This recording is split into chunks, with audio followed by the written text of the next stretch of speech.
In this video, we're going to go over how sports anxiety affects game day performance.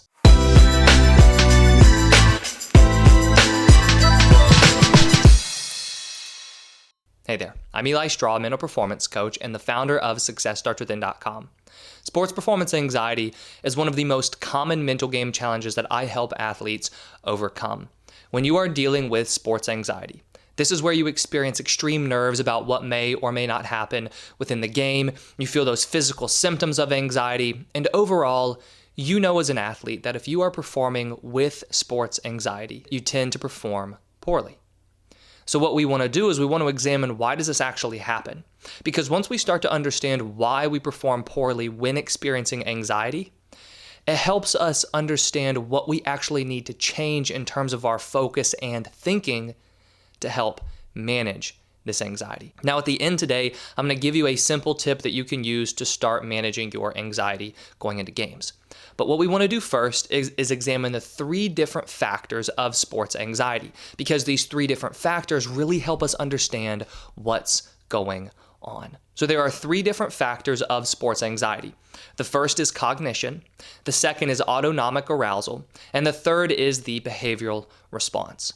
Now, the first factor, cognition, is all about your thinking. So there is a cognitive response or reaction to the environment. So in this case, it's the game, right? You are thinking about the game. You're thinking about what might happen. You're thinking about what you want the future to look like. You are thinking about what your stats will look like by the end of the game. That's all cognition.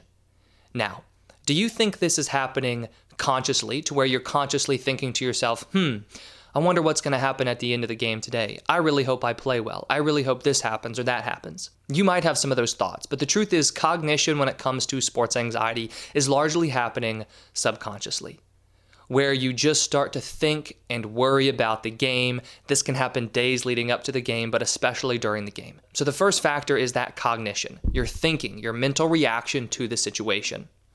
The second factor is autonomic arousal. Now, when it comes to dealing with anxiety, the autonomic arousal is normally what we refer to as our anxiety, because those are the feelings of intense nervousness, right? That's the racing heart. It's that churning feeling in your stomach. My throat used to get really tight. I used to get really dizzy before games when I was experiencing a lot of anxiety. So these are the physical symptoms of the anxiety that you experience. The third part, or the third factor, is the behavioral response. So we have cognition, you're thinking what's going on in your mind in response to the situation. Then we have the physical symptoms, the autonomic arousal. Then the third factor is we have the behavioral response, because once you experience a certain type of worrisome thinking, then you experience these feelings, right? These symptoms. Naturally, you'll have a response with your behavior. Now, do you think all of this happens as cut and dry as that, like I just outlined it? No, it happens really fast. It all gets mixed into one another, right? You're having the physical symptoms, or you're feeling the physical symptoms, so then you worry more. The more you worry, the more you experience the physical symptoms. Then you start behaving differently. But all of this is intertwined. And the reason that I like to break it down like this is because it helps us understand that there are different parts or different factors at play when it comes to anxiety. And yes, the behavioral response will be the major cause of you underperforming, but we have to also look at the cognition factor. And we also have to look at how your physical symptoms, or the autonomic arousal, is affecting your physical performance. The cognition part is actually what we're going to be focusing on to help us manage the anxiety, but it's the autonomic arousal that I want us to focus on first when it comes to affecting your performance. So there was a basketball player that I worked with last year, and one of the key things that he told me happens whenever he's experiencing a lot of anxiety going into a game is that his legs felt like they were out of his control. His legs would be very shaky. They would be numb. He did not feel like he had any control over them. That shows us how this autonomic arousal, the physical symptoms of the anxiety, affect performance. I also worked with a triathlete who experienced a rapid heartbeat before races. And then as the swim phase of the triathlon would begin, his heart rate was increased. As his heart rate increased, he ended up getting more tired. So because his heart rate was increased as a result of the anxiety, he experienced lower levels of performance. So something we see happen is that the physical symptoms of the anxiety that you experience will have an effect on your play. Not only will they have an effect on your play because they actually lower your athletic ability, right? If you don't have control over your legs, or if you are getting fatigued too quickly because your heart's racing, that will negatively affect your performance. But the physical symptoms are also distracting. And this is something that I experienced a lot when I was playing baseball. I used to get extremely anxious before games. My heart would race, and there were many times when I remember going up to bat with my legs shaking. And that's the thing that stands out to me, because I remember standing in the batter's box with my legs shaking, and I needed to be focused on the pitcher. But instead of being focused on the pitcher, I was thinking about how my legs were shaking, and I started to wonder, could other people see my legs shaking? Then I started to think about how I can't hit well because my legs are shaking. So the physical symptom there for me was my legs shaking, and yeah, that hurt my hitting, but what hurt my hitting more was the fact that I was worried about it and focused on it. And that's something that I see a lot happen within athletes, where the physical symptoms you experience of the anxiety lead to more anxiety, because now you're starting to hyper-focus on the symptoms and you start worrying about the symptoms themselves. Now let's look at the behavioral response. So the behavioral response to anxiety means that you have a physical change in your behavior or your actions when you experience anxiety. And the number one behavioral response that athletes exhibit is avoidance. So I want you to think for a second about why you are anxious in the first place. What is it that you're worried about? Are you really anxious about having a good game, or are you more anxious about having a bad game? When you're anxious about having a good game, we could call this being excited. You're excited that you're going to play well. But if you're really anxious to the point where you are trying to over-control that outcome, for the most part, this stems from a lack of trust in yourself, which really means that there's anxiety there about not wanting to play poorly. Most of the athletes that I work with are anxious about making mistakes. They are anxious about their stats dropping. They're anxious about letting other people down. It's more of the negative side of the performance, or the negative outcome of their performance, that they are really anxious about. Now, if you're anxious about this negative result, and so what fills the mind are thoughts of what you don't want to have happen, what do you think is the most natural response for your mind? The most natural response will be to avoid the negative outcome. That's great and all until we see the change that that causes when it comes to your physical play. When you're out there playing your best, are you playing to avoid mistakes? Are you playing it safe? Are you playing to not let other people down? Or are you just playing in the flow? Are you playing naturally? Are you letting go and allowing yourself to compete?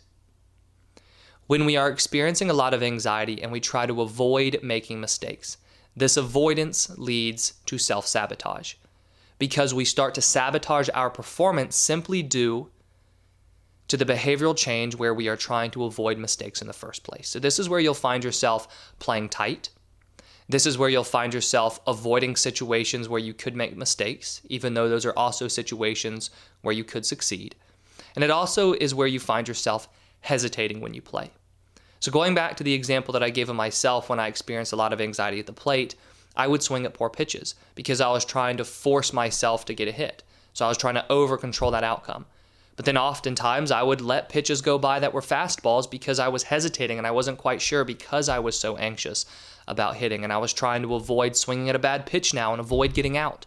That's something that I'm working with a baseball player on right now, where we're trying to get him to be more aggressive because he's letting pitches go by. For basketball players, soccer players, hockey players, something that I see a lot is the avoidance behavior, where they're trying to not get involved in the play as much. So maybe they aren't calling for the ball or attacking a missed shot or a rebound off of a missed shot, right? They're not going after and getting involved as much because they're trying to hold themselves back simply because of this anxiety. With sports anxiety, you're going to notice yourself having a change in your play, and it's normally not a change in play for the better. So in addition to avoidance, we also have to look at over-control. That's another element of the behavioral change that's caused by this sports anxiety. Because if I really want to do well, right? So now I'm looking at the opposite side of wanting to avoid mistakes, and I'm thinking, I really want to do well. I've got to get myself to play well. Now I'm trying to force a good performance. So this is where I'm too jumpy at the plate because I want to get a hit. This is when I'm trying to force shots that aren't open. This is when I'm trying to force passes. I'm trying to control that result, so now I'm trying to force the outcome of my performance. And just like avoidance causes you to play timidly, it causes you to hold yourself back, over control and trying to force a good outcome causes you to play too tense. So once again, you're not in the flow, you're not just playing naturally. So from a behavioral perspective, we're going to see that when you experience anxiety, you avoid, right? So you might try to avoid situations where you could make mistakes, but then you also see yourself trying to over control or force. You might experience both of those at times during the games, or you might lean to one side or another. But we know that both of those behavioral changes do not equal peak performance. So when we examine this sports performance anxiety, we know that the physical symptoms along with the behavioral change will affect your performance in a negative way. So the next question is, what can you do about this, right? If you are experiencing extreme nervousness, extreme anxiety before games, how do you keep that from negatively impacting your performance?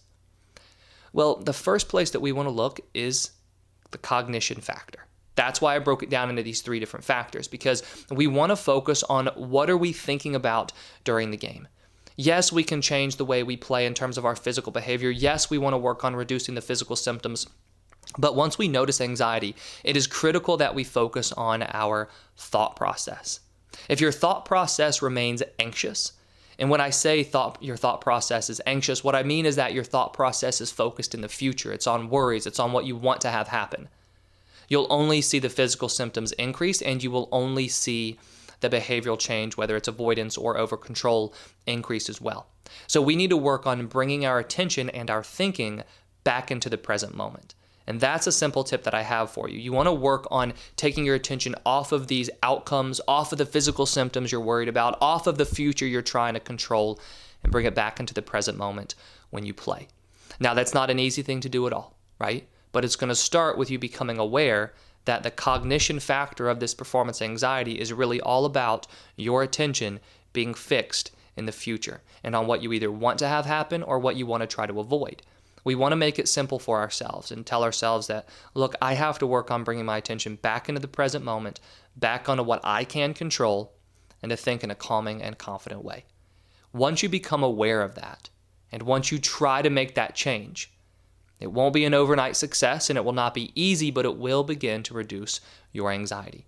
And if there's one change over the long term, right, a habit change that I've seen athletes make that help the most with their anxiety, it's the idea of being able to be present with their attention and focusing on what they can control instead of worrying so much about what they want to have happen or what they don't want to have happen. In other words, things out of their control.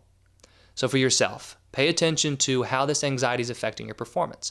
Are you playing to avoid? Are you trying to force the outcome? Are the physical symptoms causing you to play poorly, and are you focusing too much on those physical symptoms? And above all, when you notice your anxiety, let's bring the attention back into the present moment onto what you can control and have some more calming and confident thoughts instead of worrying about the fact that you're anxious. If you have any questions about sports performance anxiety, please let me know in the comments below. If you're interested in learning more about one-on-one mental performance coaching or any of the sports psychology programs that I have available, I've put links to those in the description below, or you can head over to successstartswithin.com to learn more. Thank you for watching the video, and I wish you the best of success in all that you do.